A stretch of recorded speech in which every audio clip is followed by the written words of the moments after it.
नमस्कार। आदर्श शिक्षण संस्थान ऑनलाइन क्लास में आपका स्वागत है। कक्षा 5 के पर्यावरण विषय में पाठ 11 का अध्ययन करेंगे, जिसका शीर्षक है जल में जीवन। भाग 1 में पानी के महत्व को बताया गया था कि पानी केवल मनुष्य के लिए नहीं, जीव जंतुओं और कीट पतंगों के लिए भी पानी उतना ही महत्वपूर्ण होता है जितना मनुष्य के दैनिक जीवन की आवश्यकता होती है। अब कुछ जीव जंतु ऐसे होते हैं जिनका जीवन ही पानी में होता है, पानी से निकलते हुए मृत्यु हो जाती है। पाठ में आगे काई के बारे में बताया गया है कि काई क्या होती है। काई छोटे हरे फूल रहित यानी जिसके फूल नहीं होते ऐसे पौधे होते हैं जो नम वातावरण में बढ़ते हैं और बहुत ही मखमली और पंखदार दिखते हैं, जो जमीन, पेड़ के तनों और चट्टानों पर कालीन समान बिछे रहते हैं। कालीन यानी जैसे चटाई बिछाई हो वैसे। वे सामान्यतः पेड़ों और चट्टानों पर बढ़ते हैं। कुछ चपटे और पत्तेदार होते हैं तथा कुछ काई समान होते हैं। यानी काई ऐसी होती है जो एक हरी चादर बिछा दी गई है पानी के ऊपर, इस प्रकार दिखती है। ये होती कैसे है, यानी ये किस तरह बनती है। जब लंबे समय तक पानी एक जगह इकट्ठा हो जाता है तो वो पानी सूर्य के प्रकाश आदि के संपर्क में, नमी के संपर्क में आने पर वह ऊपर एक हरी हरी चादर एक तरह बिछ जाती है। इसे हम काई कहते हैं। अब ये काई इतनी फिसलन होती है कि इस पे अगर अब पैर रखा जाए तो इंसान फिसल जाता है। यानी ये चिकनी होती है ऊपर, इस पे पानी ठहरता नहीं है, ये केवल पानी के ऊपर ही रहती है। और इसका मतलब घेराव इतना ज़्यादा होता है कि जो कोई भी जीव जंतु है वह इसमें से पानी नहीं पी सकता, क्योंकि ये चादर की तरह पानी के ऊपर बिछ जाती है। इसको लंबे समय तक अगर इस तरह से रहे, बढ़ती रहे, तो इसको दूर पानी से हटाना पड़ता है, तभी हम इस पानी का उपयोग कर सकते हैं, वरना इस पानी का उपयोग नहीं कर पाते हैं इसकी वजह से। पाठ में आगे बताया कि किसी वातावरण के अनुरूप वहाँ के पौधे और जंतुओं में पाई जाने वाली शारीरिक विशेषताओं को अनुकूलन कहते हैं। अब बात आती है अनुकूलन किसे कहते हैं। अनुकूलन जीवों के द्वारा की जाने वाली उस प्रक्रिया का नाम है जिसमें सभी जीव अपने अस्तित्व को बनाए रखने के लिए और अपने वंश को आगे बढ़ाने के लिए प्रयास करते हैं, अर्थात माहौल के अनुसार अपने को उस योग्य बनाते हैं। इस संपूर्ण प्रक्रिया को अनुकूलन कहा जाता है। यानी जो जीव अपने आप को उस परिस्थिति में ढाल लेता है और उसके अनुकूल ही कार्य करता है, तो अपने शरीर की ऐसी परिस्थितियों के अनुसार बदलना और ये सब प्रक्रिया ही अनुकूलन कहलाती है।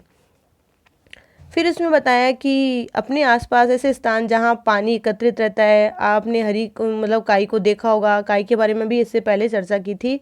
विद्यालय में जहाँ पानी एकत्रित रहता है वहाँ थोड़ी थोड़ी कोई खुरच कर आप काई लेके आइए और विज्ञान के किट से एक आवर्धक लेंस लेकर इसको ध्यान से देखिए कि वास्तव में कोई सूक्ष्म पौधे हैं जो पानी में उगते हैं। यानी इनको देखने पर ऐसे लगता है कि ये सूक्ष्म पौधे हैं और जो पानी के ऊपर ही उगते हैं।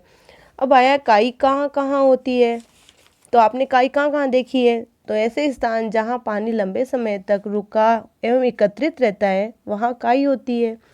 दूसरा प्रश्न है, पानी में मिलने वाले पौधों की सूची बनाई। यानी पानी में कौन कौन से पौधे मिलते हैं आपको। तो पानी मिलने वाले में अपना है एक सिंघाड़ा, कमल, वाटर लिली, शैवाल, जलकुंभी इत्यादि, यानी ऐसे कई पौधे हैं। तीसरा है, पानी के पौधों को पानी से बाहर निकाल दे तो क्या होगा। बाहर निकालने से वह पौधा मर जाएगा। फिर इसमें दिया है कि जमीन के पौधों को पानी में उगाने पर क्या होगा। तो जमीन का जो पौधा है उसे पानी में उगाने पर वह गल जाएगा, नष्ट हो जाएगा, क्योंकि जमीन पर रहने वाले पौधे के अनुकूलन जमीन पर ही है। यानी उसका वातावरण विशेषता उसकी जमीन पर रहने की योग्य है और पानी में डालने से उसमें नष्ट हो जाएगा। फिर नीचे दिया गया है, पता कीजिए जल के पौधे जल में ही क्यों नहीं सड़ते। यानी जो जल के पौधे हैं जल में क्यों नहीं सड़ते। जल के पौधे अपनी शारीरिक विशेषताओं के कारण जल में ही नहीं सड़ते हैं, क्योंकि भगवान ने उनकी उस योग्य बनाया है, इसलिए वह जल में विकसित होते हैं। आपने किसी जलाशय को देखा होगा, उसमें कई तरह के पौधे उगे होते हैं। इनमें से कुछ पौधे पानी में डूबे रहते हैं, कुछ पौधे आधे पानी में डूबे रहते हैं, लेकिन पत्तियां पानी पर तैरती रहती है। यानी आपने कभी कोई तालाब, कोई नदी, झरना देखा होगा, उसमें कुछ पौधे तो पानी के ऊपर दिखते हैं आपको, कुछ आधे डूबे हुए दिखते हैं, कुछ पानी के ऊपर ही तैरते हैं। तो ऐसे हम जलाशयों में देख सकते हैं। कुछ पौधे बहते पानी में उगते हैं, जैसे ये काई है, वो छोटे पौधे के रूप में ही दिखाई देती है। इसमें केवल पुष्प नहीं होते, कुछ रुके हुए पानी में भी उगते हैं।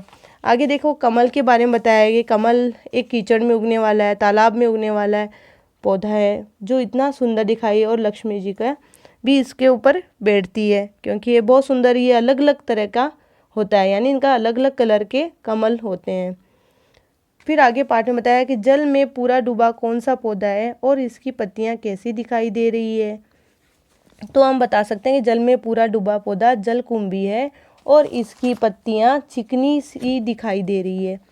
दूसरा प्रश्न है, बहते जल के पौधे को पत्तियां कैसी दिखाई दे रही है। तो बहते जल के पौधे की पत्तियां रिबिन के समान पतली दिखाई दे रही है। जल की सतह पर तैरने वाले पौधे की पत्तियां कैसी दिखाई दे रही है। जल की सतह पर तैरने वाले पौधे की पत्तियां बहुत चौड़ी, चिकनी व मोटी भी दिखाई दे रही है। आगे चौथा प्रश्न है, कमल के पौधे की पत्तियां चौड़ी क्यों होती है, यानी उनका पत्ती की चौड़ी कैसे होती है वो। तो कमल के पौधे की पत्तियां कमल के फूल को सहारा देती है, जिससे वह पानी पर तैरता रहे, इसलिए कमल की चौड़ी पत्तियां होती है।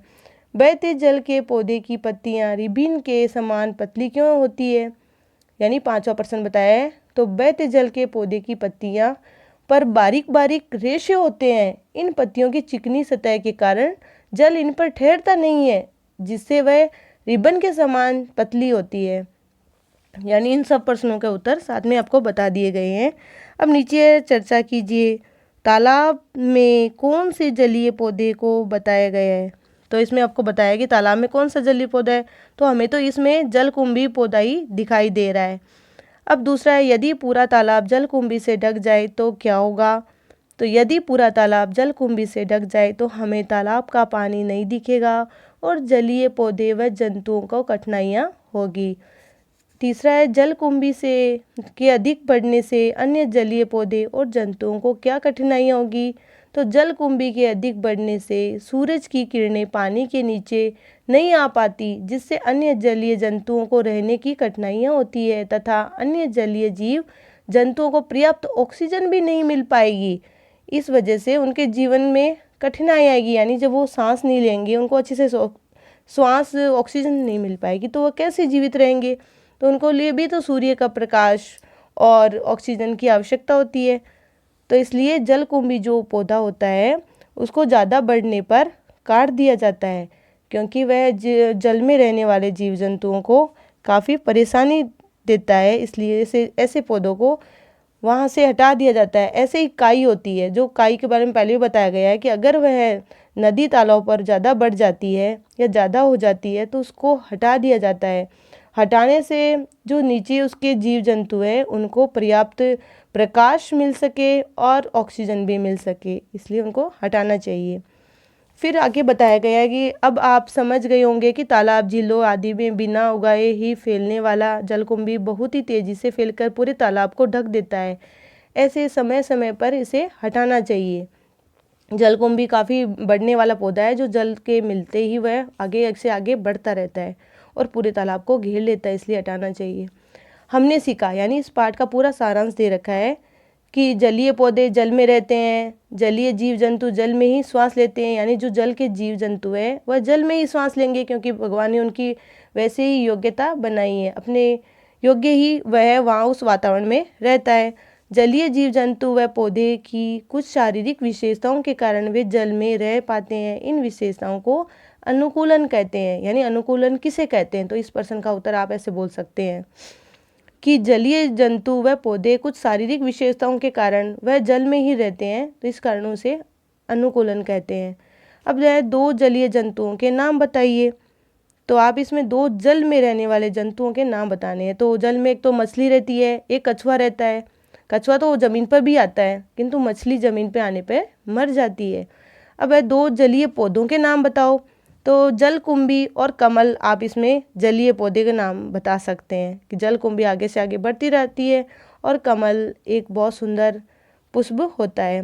तीसरा है, आपके आसपास किसी तालाब या बावड़ी का शीर्षक यानी टीचर के सहयोग से अवलोकन कर उसमें पाए जाने वाले जलीय जीव जंतु व पौधों की सूची बनाइए। तो इसमें आपको सूची बनानी है, यानी एक साथ इनको एक साथ लिखना है सूची के रूप में। तो सामान्य जल जीव जंतु है वो पौधे अपन ऐसे हेडिंग डालकर लिख सकते हैं कि ये है।